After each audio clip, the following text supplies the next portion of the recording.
The revolutionary tide that threatens to capsize the naval order you have sworn to uphold is not merely a political upheaval, but a moral reckoning, demanding you confront the complicity embedded in every uniform button. And true loyalty requires not blind obedience to crown or cause, but integrating the weight of conscience until service becomes an act of ethical sovereignty rather than institutional reflex. In Revolution's Edge, Adrian Westbrooke transforms the Age of Sail naval series into profound exploration of command integrity and embodied dissent, proving honor isn't found in unwavering allegiance, it's forged in questioning authority when every tradition demands silence. This psychologically precise narrative makes every order given feel like both duty and dilemma, where consent to lead is negotiated through moral clarity rather than assumed rank, and peace means protecting your humanity when war demands you sacrifice it for ideology. From salt spray and gunpowder narration, listeners enter worlds where discipline is syntax and presence is the only unbreakable compass,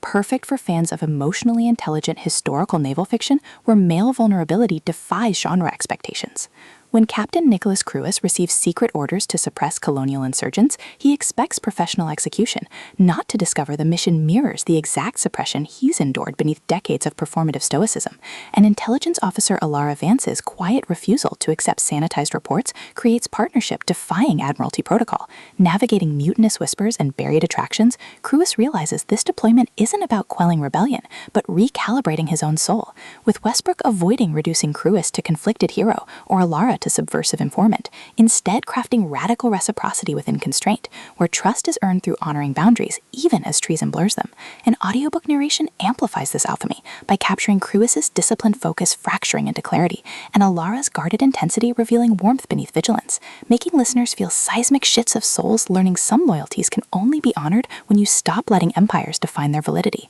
What elevates this beyond typical naval fare is portraying command intimacy as somatic practice rather than romanticized heroism, with Cruwys confronting how naval culture equated worth with compliance, where Alara creates sanctuary where doubt exists without diminishment, their relationship evolving through shared silences during midnight watches bypassing performance, rhythms protecting both operational integrity and psychological safety, and mutual defense against superiors mistaking conscience for cowardice, supported by crew members encoding suppressed grief, allies carrying intergenerational weight, and the sea itself absorbing centuries of unspoken bargains, reinforcing that in extraction-based systems, tenderness toward dissent is technique, and presence is sustainable resource, with tactical decisions mirroring emotional attunement, and damage control becoming metaphors for earned trust. For audiobook listeners, this production is immersive descent into sacred command, with narrators embodying Cruwys and Alara with remarkable distinction, sound design anchoring existential stakes through distant cannon fire, rain against quarterdeck windows, and hushed breath syncing with moments of clarity, pacing mirroring operational cadence from deliberate reflection to surging awakenings,